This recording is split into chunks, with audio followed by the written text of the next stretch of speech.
So I'm here at the Rosedale Arch, a place that you have already seen multiple times. You've taken a look at the rocks here, you've investigated the fossils that are in them, you've looked at the calcite and chert crystals, as well as the overall chert material that runs through this rock. You know where this rock comes from. This rock comes from a shallow marine area. What does shallow marine mean? Well, it means basically a shallow seaway. Here at Rosedale, when this rock formed, which was in the Pennsylvanian period about 300 million years ago, this whole entire region was a shallow seaway. And everything you have seen here on the hill of Mount Marty, where Rosedale Middle School sits, goes to show that. What rocks have you found throughout this entire hill?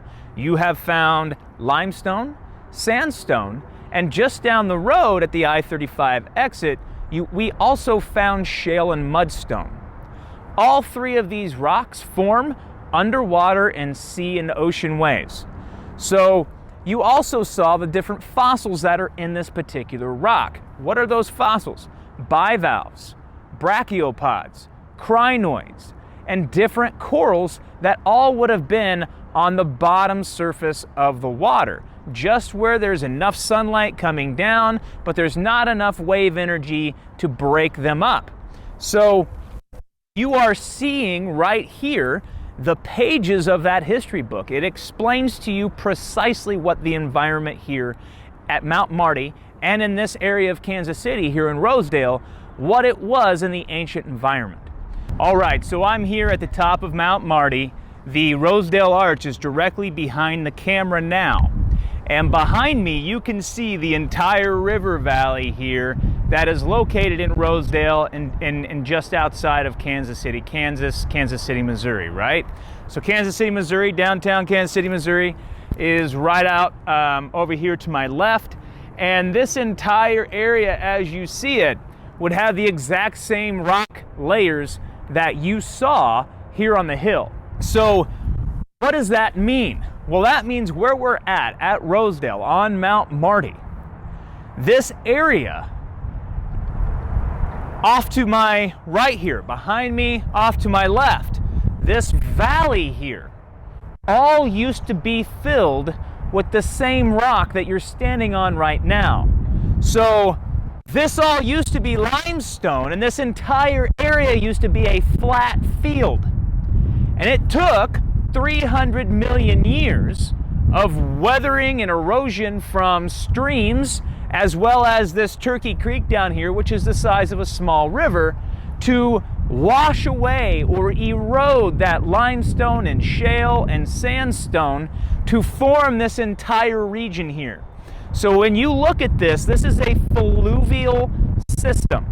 Fluvial means river. And this entire watershed has been created from flowing water from the rains over the last 300 million years. And one thing to think about with this whole system out here is if all of this, as far as the eye could see, used to be limestone and sandstone and shale, well, where did it go?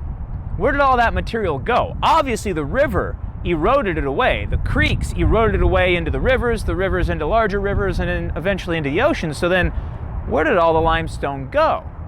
It went somewhere.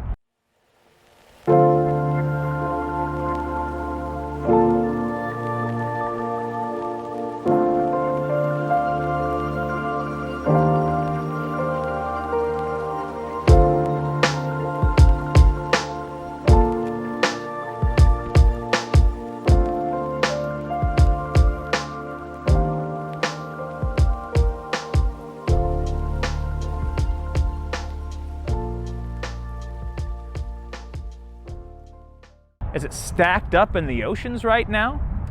When you think about it, this limestone dissolves in water much like salt will dissolve in water or sugar in your iced tea.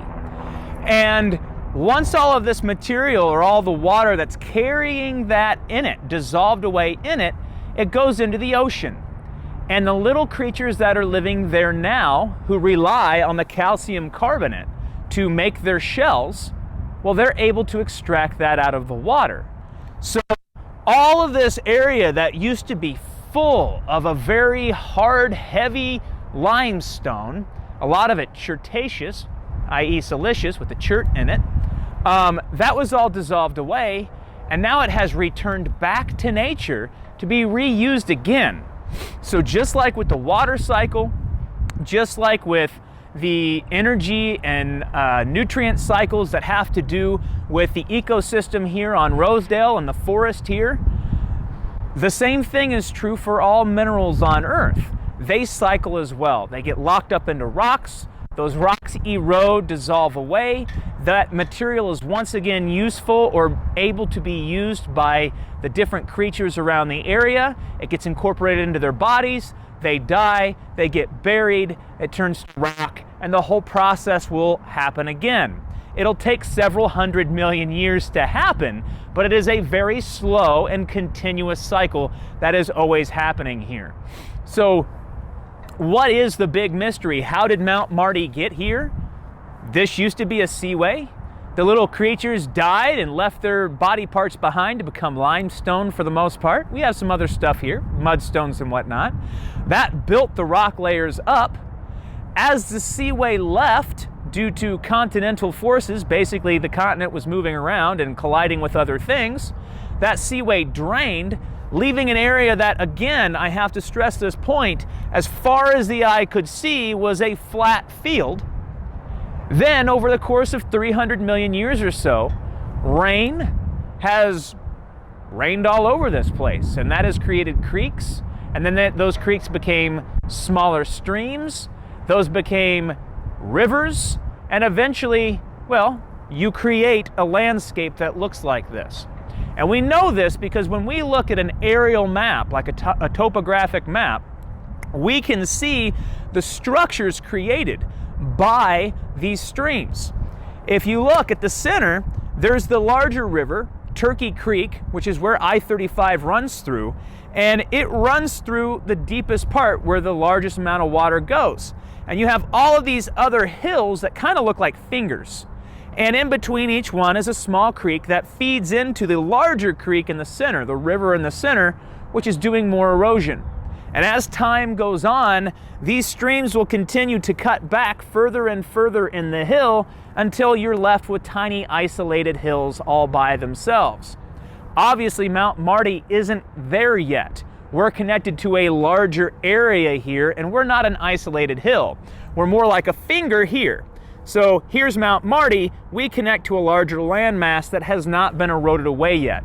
But eventually, as these continue to cut back further and further, Mount Marty will be left alone, and eventually it will erode into a nice round little hill. So that's what Mount Marty and Rosedale Middle School has to look forward to over the next several million years. It'll be a while before all of that happens. So again, as we're sitting here looking, I want to again stress the point. This all used to be rock, and this was just a giant flat field, and all of that dissolved away simply due to rain and water. Not quite the fun, explosive answer I'm sure some of you were wanting. A lot of you thought maybe this was a volcano, maybe these were like old mountains that have been eroded away, but unfortunately the story is a little less interesting, but also quite awesome when you think about it. There used to be a seaway here full of ancient creatures. That's pretty awesome. So I hope this project was fun. I hope this last bit here kind of helps piece everything together in your head, and maybe you can have a little bit more appreciation for those dumb rocks that you drive by on the highway every day. So with that, I'll catch you guys later.